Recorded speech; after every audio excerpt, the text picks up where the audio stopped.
Shalom Bapak Ibu Saudara, kita bersyukur untuk kesetiaan dan kebaikan Tuhan sepanjang minggu ini. Tahun 2023, gereja kita memasuki tahun doa, pujian, penyembahan, dan manifestasi kuasa Allah. Pastikan kita tetap hidup dalam rencana dan kehendaknya. Bagi saudara yang rindu didoakan dan membutuhkan pelayanan konseling, baptisan, penyerahan anak, pemberkatan nikah, kedukaan, dan rindu bergabung dalam komunitas rukun, serta membutuhkan saran medis, saudara dapat menghubungi layanan hotline GBI Philadelphia Blessing Family melalui chat di nomor WhatsApp berikut ini. Tim dokter dan para hamba Tuhan di gereja kita siap melayani saudara. Memberi persembahan merupakan wujud dari ibadah kita kepada Tuhan. Bagi saudara yang rindu menabur bagi pekerjaan Tuhan, dapat melakukan transfer bank melalui mobile banking atau internet banking ke nomor rekening berikut ini.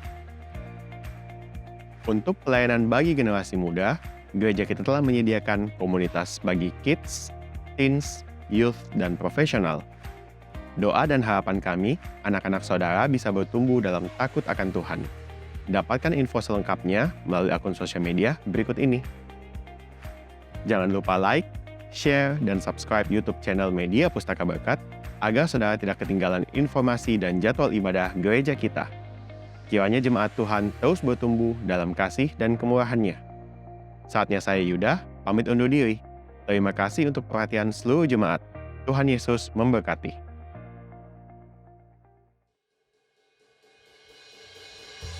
Terima kasih Tuhan buat cinta-Mu, buat kasih setia-Mu Bapa. Karena Engkaulah harapan kami Bapa. Kami tinggikan Engkau Yesus. Haleluya. Tuhan, Kaulah pengharapanku. Ku percaya hanya kepadamu.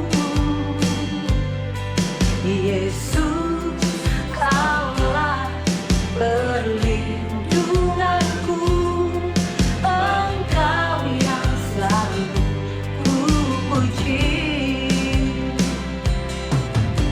Tuhan, Kaulah pengharapanku, ku percaya hanya kepadamu. Yesus, Kaulah perlindunganku, Engkau yang selalu ku puji. Mulutku penuh dengan pujian kepadamu, ya Yesus Tuhan. Sepanjang hari ku beri penghormatan kepadamu, ya Allahku. Mari dengan segenap hati katakan kembali. Tuhan, Kaulah, amin, pengharapanku. Kami percaya kepada Engkau Tuhan. Yes. Oh Yesus, Kaulah perlindunganku, Engkau yang selalu ku puji. Mari kita angkat tangan kita bagi Dia. Haleluya. Mulutku penuh dengan pujian kepadamu, ya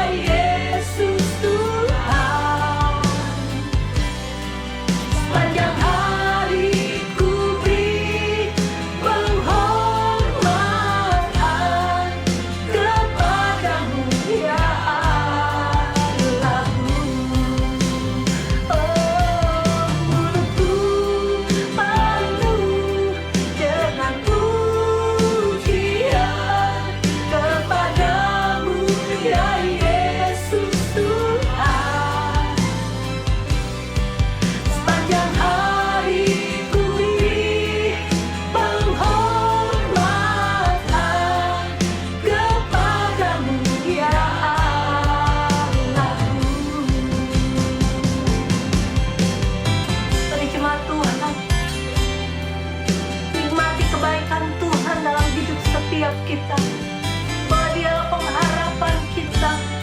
Kasih setianya selalu nyata dalam hidup kita.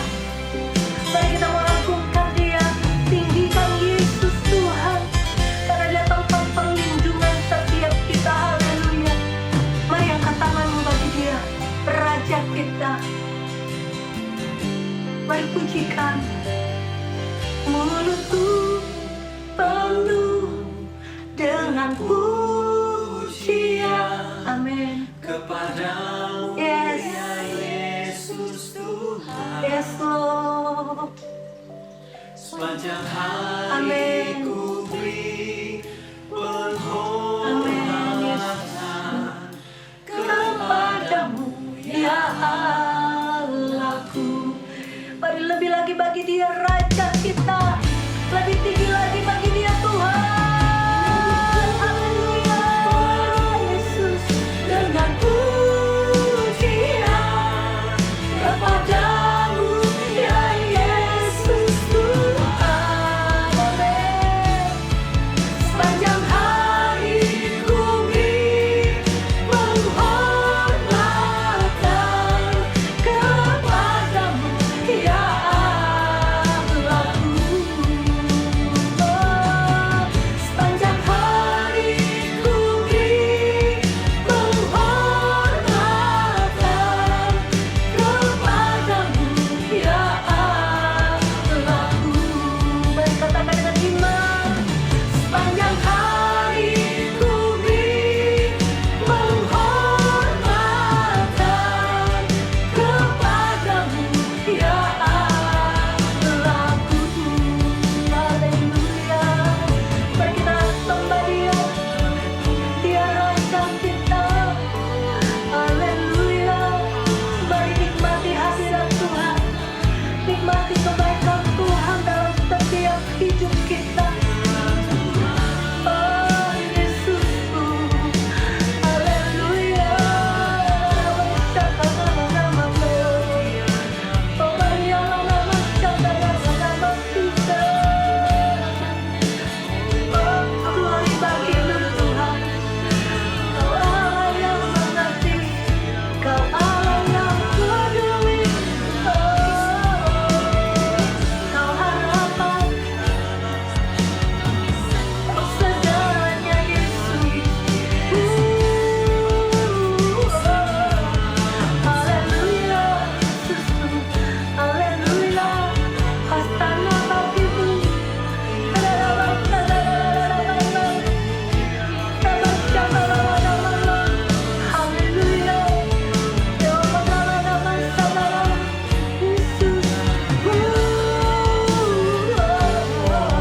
Yesusku, Rajaku. Oh haleluya. Haleluya. higher, higher, be lifted higher.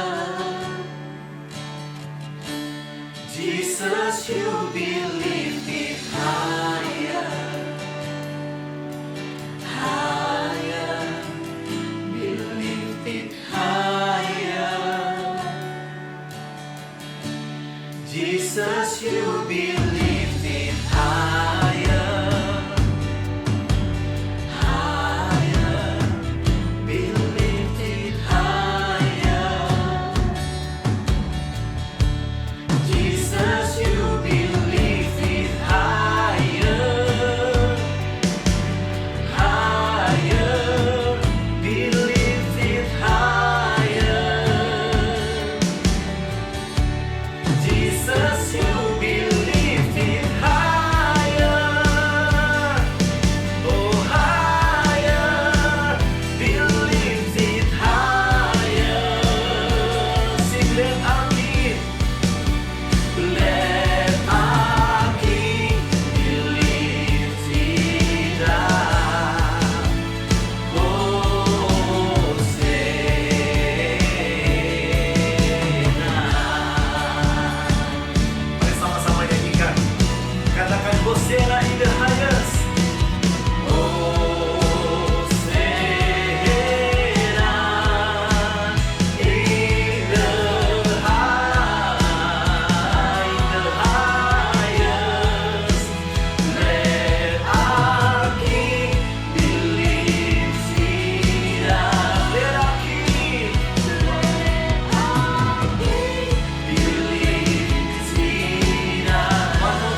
tangan bagi Tuhan.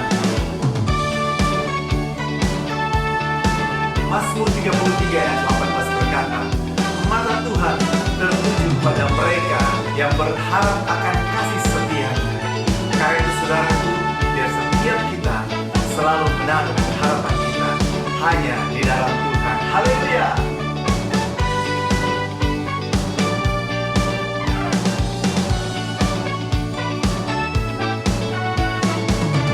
Lagi katakan sama-sama, Yesus harapan. Yesus harapan jiwaku. Amin. Yesus pelepas dosaku. Dia pohon selamat dan kesenanganku. Yesus, Dia harapanku. Sekali lagi nyanyikan Yesus harapan. Yesus harapan jiwaku. Amin. Engkaulah harapan jiwa kami Tuhan. Engkaulah pelepas dosa kami. Dia pohon selamat. Dia pohon selamat dan kesenanganku. Yesus, Dia harapanku. Dia pohon selamat. Dia pohon selamat dan kesenanganku. Yesus, Dia harapanku. Sekali lagi katakan sama-sama. Dia pohon selamat dan kesenanganku. Yesus, Dia harapanku. Engkaulah harapan kami yang tidak akan pernah mengecewakan. Pengharapan kami teguh di dalam Engkau Tuhan. Haleluya. Berikan tepuk tangan yang terbaik bagi Tuhan. Haleluya.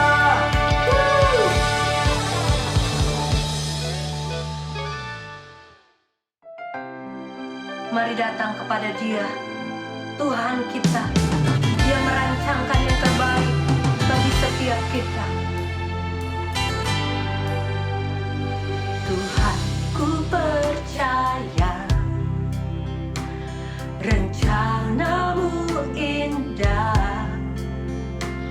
Walau saat ini aku mengerti, Engkau telah berfirman kan beri masa depan, damai sejahtera, penuh harapan. Ku tahu rencana-Mu indah bagiku. Ku tahu kehendak-Mu baik bagiku. Ku tahu rencana-Mu sempurna bagiku. Ku tahu jalan-jalan-Mu yang terbaik bagiku. Mari jemaat Tuhan, dengan segenap hati, mari katakan, Tuhan, ku percaya rencana-Mu yang terindah, Tuhan. Amin. Walau saat ini aku mengerti,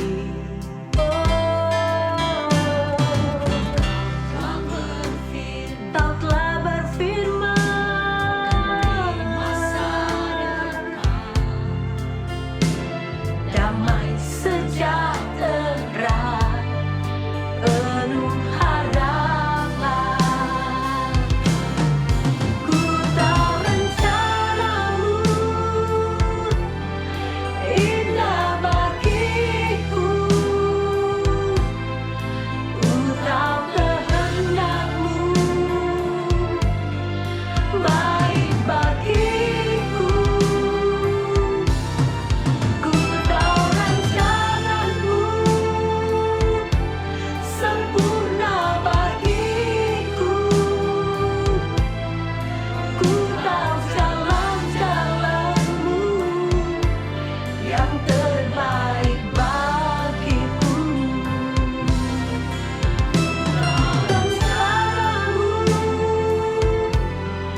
yang terbaik bagiku.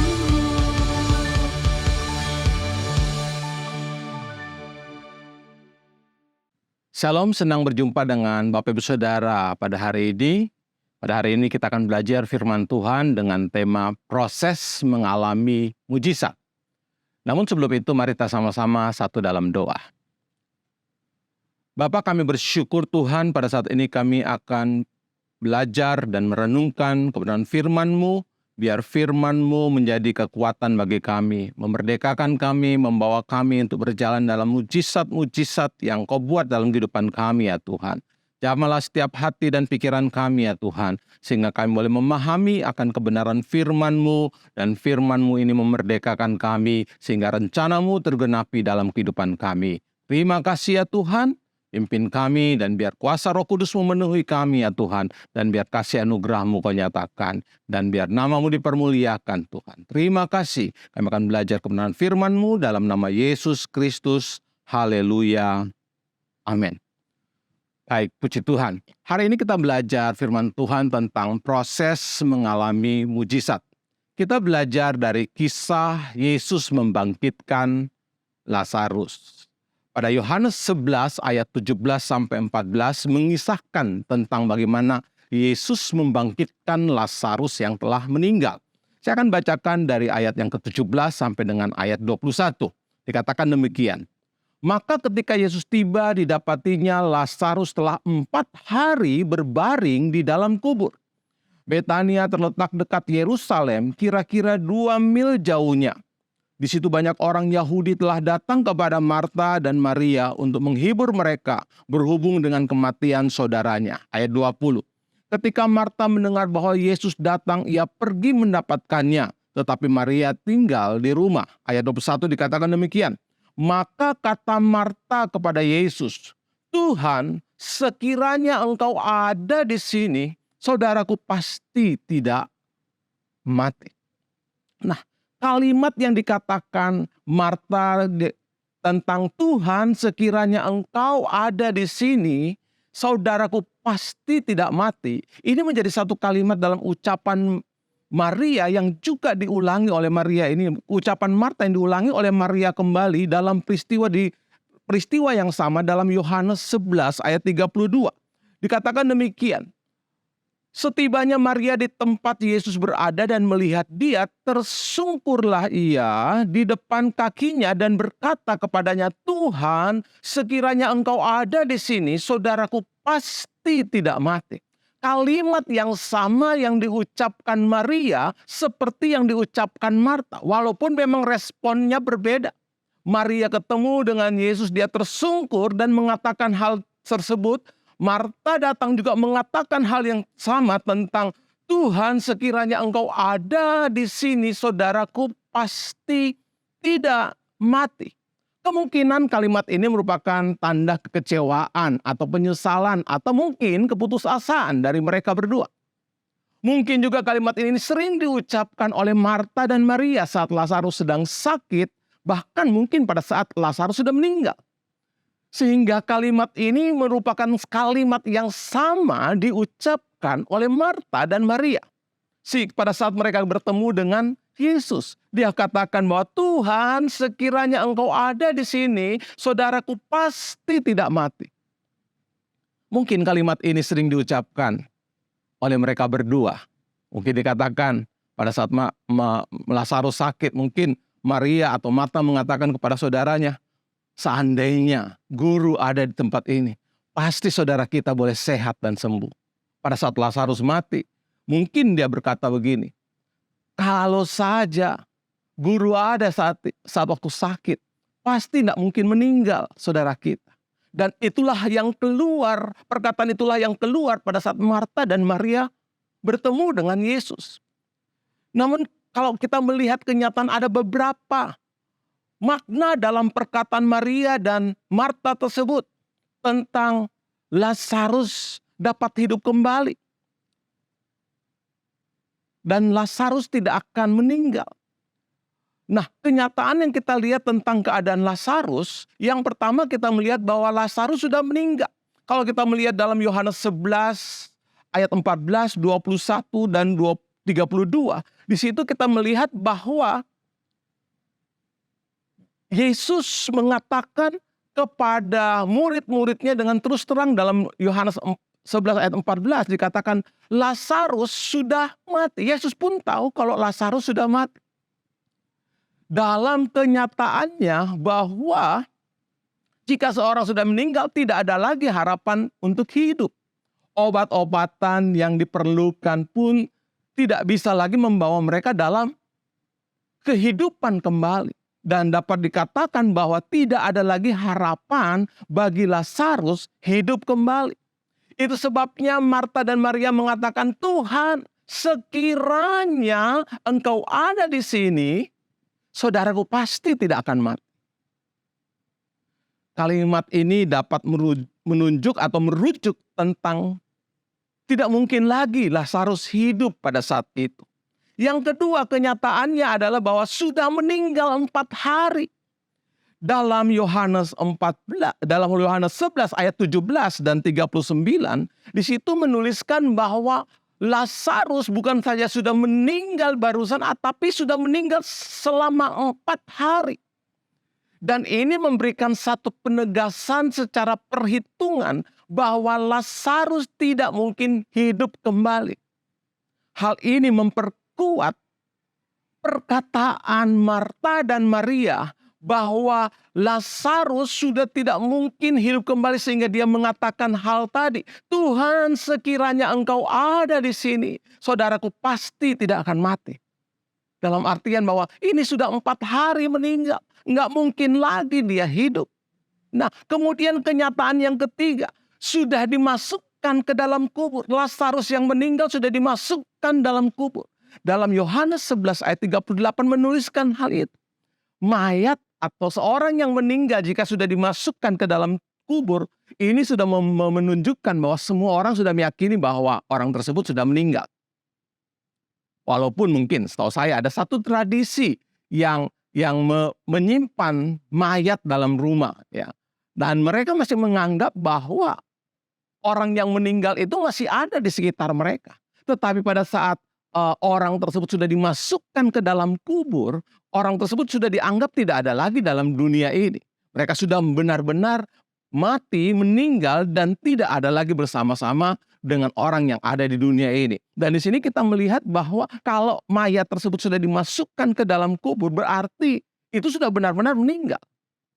Nah, jika dalam hal ini kita dapati bahwa Lazarus sudah dianggap benar-benar meninggal dan sudah tidak ada lagi di dunia ini, maka ini kembali memperkuat apa yang dikatakan oleh Marta dan Maria. Bahwa tidak mungkin lagi Lazarus itu hidup. Kemudian berikutnya, kenyataan yang berikutnya yang keempat bahwa mayat daripada Lazarus sudah berbau. Kalau kita baca dalam Yohanes 11 ayat 39, di situ jelas dikatakan oleh Marta bahwa sudah 4 hari meninggal dan sudah berbau. Nah, di sini kita melihat bahwa mayat yang sudah meninggal dan sudah berbau menunjukkan bahwa mayat itu sudah mengalami kerusakan dalam setiap bagian-bagian tubuhnya. Bakteri-bakteri sudah memenuhi mayat tersebut dan itulah yang menyebabkan mayat tersebut berbau. Sehingga dalam hal ini memberikan keyakinan bahwa Lazarus sudah tidak mungkin lagi untuk hidup kembali. Sekali lagi, hal inilah yang menyebabkan Marta dan Maria menganggap bahwa sudah tidak ada harapan lagi bagi Lazarus untuk dapat hidup saat itu. Namun, apa yang terjadi? Kalau kita baca dalam Yohanes 11 ayat 44 dikatakan demikian. Orang yang telah mati itu datang keluar. Lazarus yang telah mati tersebut datang keluar.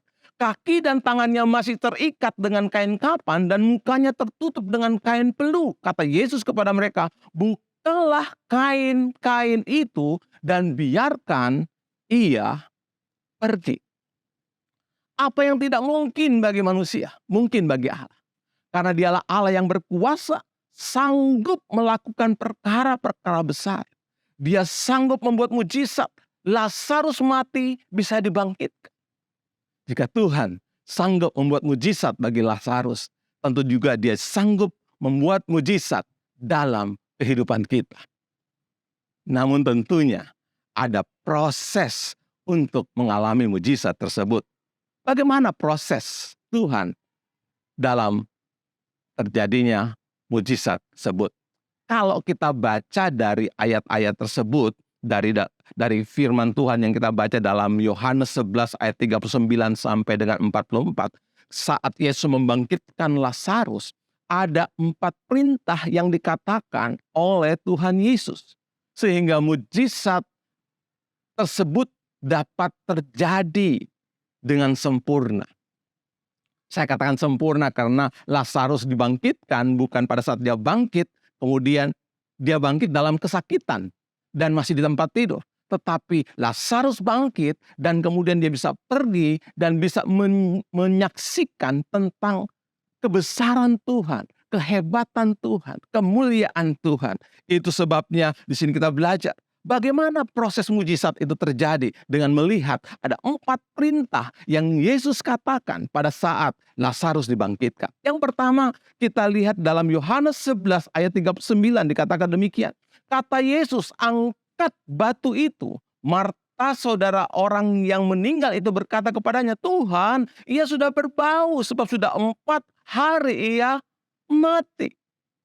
Yang pertama kita belajar ini adalah satu perintah yang Yesus katakan, angkat batu itu. Izinkan saya untuk mengaplikasikan bahwa kita harus menyingkirkan penghalang untuk kita dapat percaya kepada Tuhan. Ada begitu banyak penghalang-penghalang yang membuat kita tidak percaya akan mujizat Tuhan. Seringkali bukan Tuhan tidak mau membuat mujizat dalam kehidupan kita, tetapi ketidakpercayaan kita yang kadang-kadang menghalangi mujizat tersebut terjadi. Bahkan mungkin logika kita itu membuat mujizat tidak terjadi dalam kehidupan kita. Bahkan kadang-kadang pengetahuan teologis kita dapat menghalangi mujizat yang Tuhan berikan pada kita. Contohnya, mari kita sama-sama lihat. Dalam Yohanes 11 ayat 23 sampai dengan 27 dikatakan demikian. Masih di kisah yang sama. Ayat 23 dikatakan demikian. Kata Yesus kepada Marta, saudaramu akan bangkit. Kata Marta kepadanya, aku tahu bahwa ia akan bangkit pada waktu orang-orang bangkit pada akhir zaman. 25 dikatakan demikian. Jawab Yesus, akulah kebangkitan dan hidup. Barang siapa percaya kepadaku, ia akan hidup walaupun ia sudah mati. Ayat 26. Dan setiap orang yang hidup dan yang percaya kepadaku tidak akan mati selama-lamanya. Percayakah engkau akan hal ini? Ayat 27 katakan, jawab Marta, ya Tuhan, aku percaya bahwa engkau Mesias anak Allah, dia yang akan datang ke dalam dunia. Di sini kita melihat Maria mengatakan, aku percaya. Tetapi bagian yang lain dia masih meragukan akan mujizat kebangkitan yang Tuhan buat bagi Lazarus.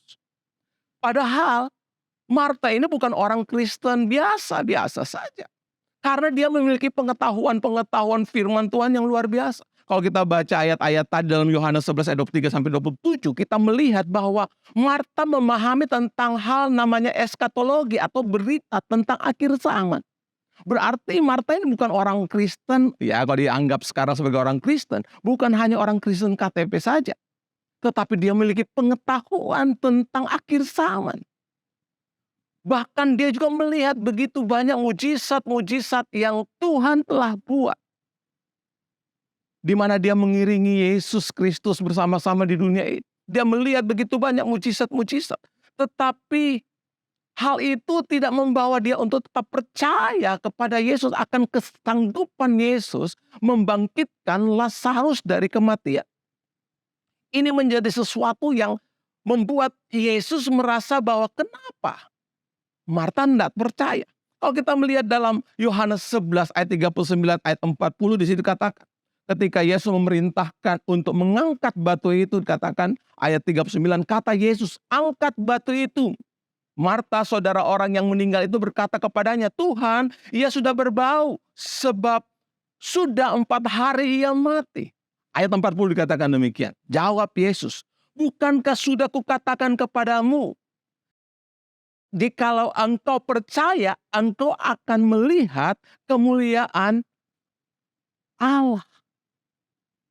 Nah, kadang-kadang kita tidak pernah mendengar dan kita mungkin mendengar atau memahami firman Tuhan, tetapi kita tidak memahami sungguh-sungguh, dan kita tidak melihat bagaimana kuasa Tuhan dinyatakan karena kita tidak mempercayai sungguh-sungguh. Kita hanya mengerti firman, kita melihat begitu banyak mujizat, tetapi kita tidak meyakini sungguh-sungguh bahwa Tuhan sanggup melakukan mujizat tersebut.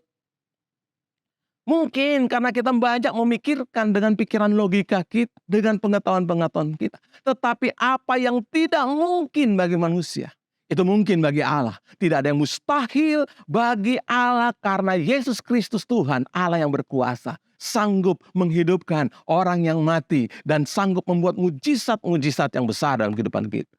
Apapun permasalahan dalam kehidupan kita, Tuhan sanggup membuat mujizat. Itu sebabnya tidak ada yang mustahil bagi Tuhan. Apa yang tidak mungkin bagi manusia, itu mungkin bagi Allah. Tidak ada yang mustahil bagi Dia. Dalam Lukas 1 ayat 37 katakan, sebab bagi Allah tidak ada yang mustahil. Kepercayaan kita akan menentukan setiap apa yang kita pikirkan, setiap apa yang kita katakan, dan apa yang kita perbuat. Itu sebabnya pada saat kita percaya kepada Tuhan, kepercayaan kita membutuhkan satu yang namanya iman untuk kita melakukan apa yang kita percayai. Maka poin kedua hari ini yang kita belajar adalah melangkah dengan iman. Nah, kalau kita baca dalam Yohanes 11 ayat 43 dikatakan demikian. Dan sesudah berkata demikian, berserulah ia dengan suara keras, Lazarus, marilah keluar. Yesus memerintahkan Lazarus keluar dari dalam kubur. Ini menunjukkan bagaimana Lazarus diperintahkan keluar oleh Tuhan. Harus melangkah keluar dari dalam kubur. Perintah keluar dan dari kubur ini yang Tuhan katakan. Dan ini harus dengan langkah iman. Perintah yang sama pun juga Tuhan sedang sampaikan kepada kita untuk kita melangkah keluar dari ketidakpercayaan kita. Yang mungkin menjadi penghalang-penghalang untuk melihat mujizat Tuhan. Kepercayaan kita harus dibuktikan dengan iman. William Osler mengatakan demikian. Without faith, a man can do nothing. With it, all things are possible. Tanpa iman seseorang tidak dapat berbuat apa-apa. Dengan iman segala sesuatu menjadi mungkin. Itu sebabnya bagian yang kedua kita belajar dari firman Tuhan ini. Kita harus melangkah dengan iman. Ada begitu banyak kisah-kisah dalam Alkitab yang kita pelajari bagaimana orang-orang harus melangkah dengan iman. Bukan hanya sekedar percaya saja, tetapi mulai belajar melangkah dengan iman. Sama seperti Petrus berjalan di atas air, dia harus melangkah keluar dari perahunya untuk bisa berjalan di atas air. Melangkah dengan iman, sama dengan Abraham keluar dari tanah Ur Kasdim, tanah nenek moyangnya untuk pergi ke tanah perjanjian yang dia mungkin belum tahu tempatnya di mana posisinya. Tapi dia belajar melangkah.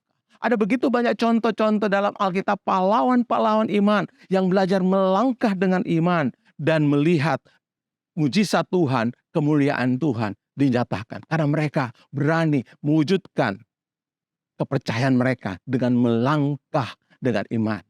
Iman tanpa perbuatan itu sia-sia saja. Itu sebabnya percaya merupakan sebuah keyakinan. Sedangkan iman merupakan sebuah tindakan untuk membuktikan kepercayaan tersebut. Hari ini kita belajar bahwa kalau kita ingin melihat mujizat Tuhan, kita harus menyingkirkan hal-hal yang kita tidak percaya. Hal-hal yang membuat kita tidak percaya. Dan yang kedua, kita mulai belajar melangkah dengan iman. Kemudian berikut yang ketiga kita belajar adalah melepaskan ikatan-ikatan dosa. Dalam Yohanes 11 ayat 44 dalam kisah ini kita melihat, dikatakan demikian. Orang yang telah mati itu datang keluar. Kaki dan tangannya masih terikat dengan kain kapan. Dan mukanya tertutup dengan kain peluh. Kata Yesus kepada mereka, bukalah kain-kain itu dan biarkan pergi. Nah, kadangkala mujizat tidak terjadi dalam kehidupan seseorang disebabkan karena dosa yang mengikat. Kadang-kadang dosa itu menghalangi kita melihat mujizat Tuhan. Dalam Yesaya 59 ayat 1 dan 2 mengatakan demikian. Sesungguhnya tangan Tuhan tidak kurang panjang untuk menyelamatkan dan pendengarannya tidak kurang tajam untuk mendengar.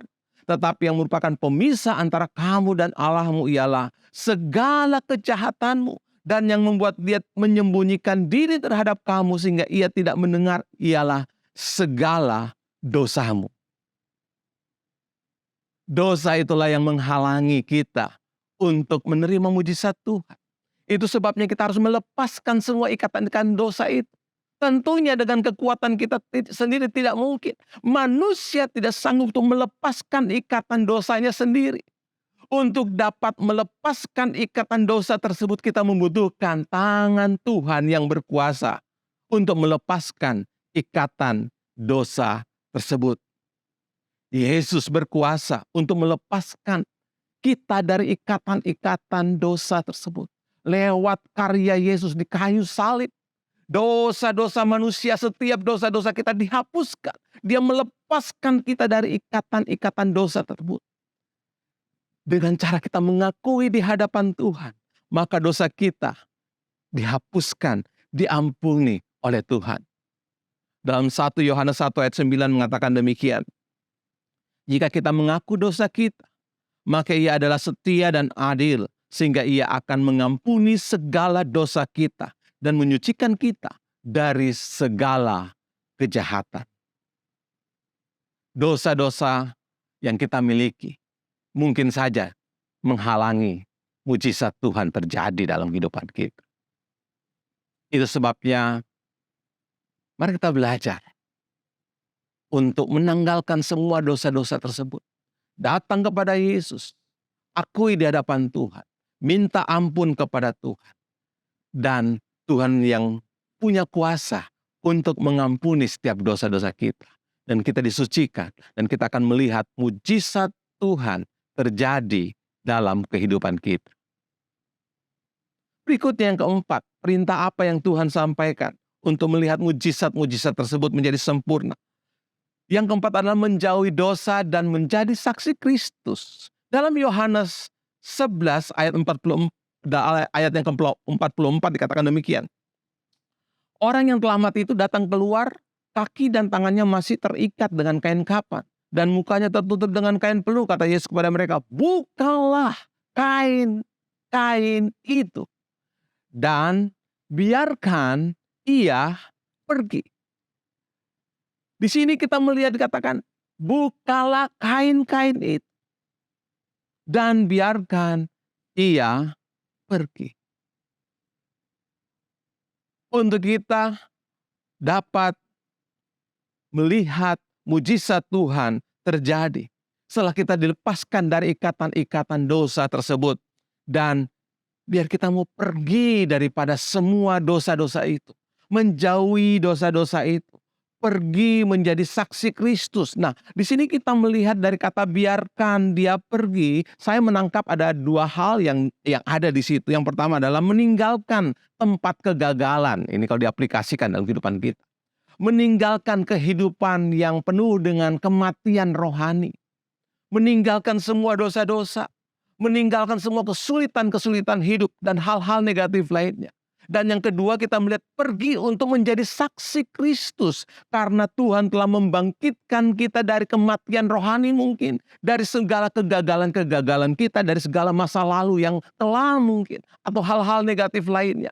Hal ini menunjukkan bahwa kita harus menjadi saksi bagi dunia ini. Bahwa Tuhan telah mengubah hidup kita. Memperbaharui hidup kita. Membangkitkan hidup kita dari kehidupan yang lama. Yang tidak berguna, yang hancur, dan Tuhan bangkitkan dengan hidup yang baru. Dengan kita bersaksi, maka kita dapat memberkati orang lain dan juga dapat menguatkan orang lain.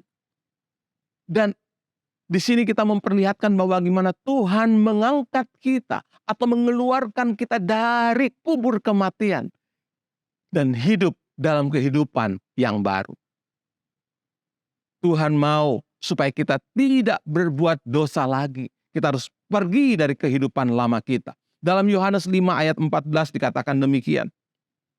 Kemudian Yesus bertemu dengan dia dalam bait Allah lalu berkata kepadanya, "Engkau telah sembuh, jangan berbuat dosa lagi, supaya padamu jangan terjadi yang lebih buruk." Ini menceritakan tentang kisah orang yang sakit selama 38 tahun di kolam Bethesda, yang kemudian disembuhkan Yesus pada saat itu.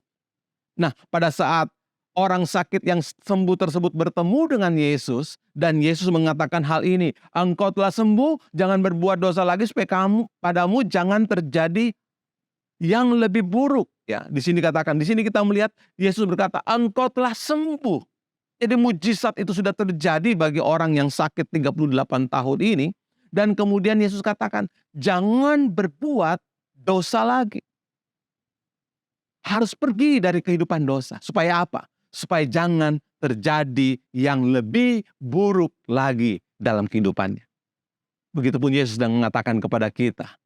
Kalau kita sudah melihat mujizat Tuhan, kita sudah mengalami mujizat Tuhan, maka kita pergi dari kehidupan dosa kita. Pergi untuk menjadi saksi Kristus, untuk menyatakan bahwa Tuhan telah menyelamatkan kita, Tuhan telah menyembuhkan kita, Tuhan telah menolong hidup kita, Tuhan telah mengangkat kita, membangkitkan kita dari kehidupan kematian rohani mungkin, atau kematian usaha kita, atau kematian apapun yang mungkin mengaplikasikan bahwa kita hidup dalam kehancuran, hidup yang tidak ada harapan lagi.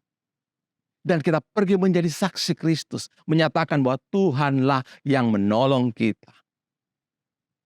Sehingga kita boleh melihat mujizat Tuhan yang sempurna terjadi dalam kehidupan kita. Hari ini kita belajar tentang bagaimana proses mujizat Tuhan terjadi dalam kehidupan kita. Kita belajar dari Yohanes 11 ayat 38 sampai 44. Bagaimana Tuhan memperkatakan perintah-perintah kepada orang-orang yang ada di sekitar kubur Lazarus pada saat itu. Dan di situ dikatakan tentang bagaimana kita harus menyingkirkan penghalang untuk kita percaya. Untuk kita dapat melihat mujizat. Mari kita menyingkirkan semua penghalang-penghalang untuk kita dapat percaya. Mungkin itu logika kita. Mungkin pengetahuan teologis kita. Mungkin melihat kenyataan yang ada. Itu yang menjadi penghalang kita untuk percaya kepada Tuhan. Mari kita singkirkan semuanya itu. Dan kita memiliki keyakinan bahwa Tuhan Yesus sanggup melakukan mujizat dalam kehidupan kita. Dan bukan hanya memiliki keyakinan, mari kita mulai melangkah dengan iman yang kedua untuk melihat mujizat Tuhan terjadi dalam kehidupan kita. Dan pada saat kita melangkah dengan iman, kita mengalami mujizat Tuhan, supaya mujizat itu menjadi sempurna. Mari kita melepaskan segala ikatan-ikatan dosa yang mengikat kita, sehingga kita tidak jatuh lagi dalam dosa, kita menjauhi dosa, dan kemudian kita menjadi saksi Kristus, sehingga apa yang menjadi rencana Tuhan sempurna adanya bagi kehidupan kita. Dan mujizat Tuhan dinyatakan dengan sempurna. Puji Tuhan, kiranya apa yang kita dengar hari ini menjadi berkat dalam kehidupan kita. Kita diberkati dan kita boleh mengalami mujizat-mujizat Tuhan. Dan kita boleh hidup sesuai dengan kehendak Tuhan. Menjadi saksi Kristus dan Tuhan akan menyatakan kuasanya dalam kehidupan kita. Puji Tuhan, kiranya Tuhan memberkati. Mari kita satu dalam doa sebelum kita mengakhiri semuanya ini. Bapa, kami bersyukur untuk kebenaran firman yang telah kami dengar pada saat ini ya Tuhan. Biar firman-Mu itu menjadi rema dalam kehidupan kami. Menguatkan kami, membangkitkan iman kami. Sehingga kami akan melihat mujizat-mujizat yang dalam kehidupan kita kami terjadi Tuhan. Engkau tolong setiap kami Tuhan. Mungkin ada di antara yang mengikuti kegiatan ini, yang mengikuti acara ini Tuhan, sedang mengalami kematian rohani, sedang mengalami kematian usaha, sedang mengalami begitu banyak problema-problema, masalah-masalah dalam kehidupan mereka. Mungkin masalah keluarga, masalah bisnis, masalah kehidupan yang lainnya Tuhan. Dan sepertinya tidak ada harapan lagi ya Tuhan. Tetapi Tuhan, pada hari ini ya Tuhan, setelah kami mendengarkan kebenaran firman-Mu, biar iman kami dibangkitkan ya Tuhan, dan kami terus berjalan sesuai dengan iman kepercayaan kami kepada Engkau, dan kami akan melihat mujizat-Mu terjadi dalam kehidupan kami, dan terus Kau ajar kami untuk hidup benar di hadapan-Mu Tuhan, menjauhi segala dosa-dosa Tuhan, dan kami terus berjalan dalam kebenaran firman-Mu, sehingga ini boleh menjadi berkat Tuhan, menjadi kesaksian bagi orang lain, sehingga orang lain pun juga boleh mengalami mujizat dalam kehidupan mereka ya Tuhan. Terpujilah nama-Mu ya Tuhan, berkati kami dengan firman-Mu ya Tuhan, dan biar ada kekuatan baru yang terus mengalir dalam kehidupan kami, dan kami akan melihat mujizat demi mujizat terjadi dalam kehidupan kami. Pujilah nama-Mu ya Tuhan, dan biar segala pujian, hormat, kemuliaan hanya bagi Engkau. Dalam nama Yesus Kristus, haleluya, amin. Terima kasih, Tuhan Yesus memberkati. Jemaat yang dikasihi oleh Tuhan, setiap saya mengikuti ibadah pada hari ini, mari di akhir ibadah ini kita nyanyikan How Great is Our God. How great is our God. Sing with me, how great is our God. All we see, how great is our God. Besar Allahku,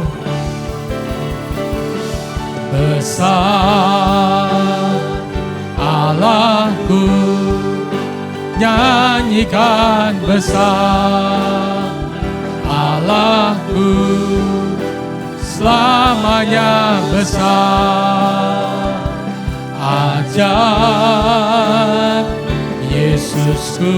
Sekali lagi, mari katakan besar Allahku, besar Allahku, nyanyikan besar Allahku, selamanya besar, ajaib Yesusku.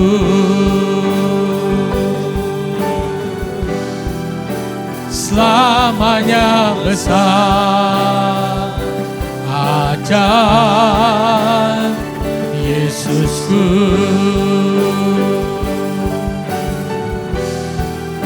Selamanya besar, ajaib Yesusku. Haleluya. Bapa di surga, terima kasih untuk hari ini kami boleh beribadah. Kami bersyukur untuk setiap kebenaran firman yang sudah kami dengarkan, biar menjadi rema, menuntun setiap kehidupan kami. Memberkati hamba-Mu juga yang sudah menjadi saluran berkat, Engkau terus pakai lebih heran lagi. Memberkati seluruh yang sudah melayani hari ini. Kami percaya Tuhan memberkati dengan berkat yang terbaik daripada Tuhan. Semua umat Tuhan juga diberkati dengan berkat yang terbaik. Akhirnya kekasih-kekasih Tuhan, terimalah berkat daripada Allah Bapa di surga. Kasih anugerah daripada Tuhan kita Yesus Kristus. Persekutuan oleh kuat kuasa Roh Kudus memimpin menyertai kita hari ini sampai Maranatha. Tuhan Yesus datang untuk kedua kalinya dan semua kita masuk dalam kemuliaan surgawi. Sekali percaya Yesus, seterusnya percaya Dia, diberkati untuk jadi berkat dalam nama Tuhan Yesus. Setiap kita yang percaya katakan amin.